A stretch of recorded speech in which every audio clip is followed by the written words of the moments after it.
آیا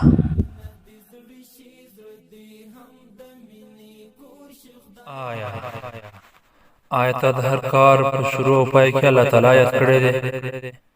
آیا تا ټول منځونه په خپل وخت ترسره کړي؟ آیا ته پوه شوې چې تا لمونځ په صحیح شکل ادا کړ؟ آیا تا د خپلو والدینو امر پر ځای کړی دی؟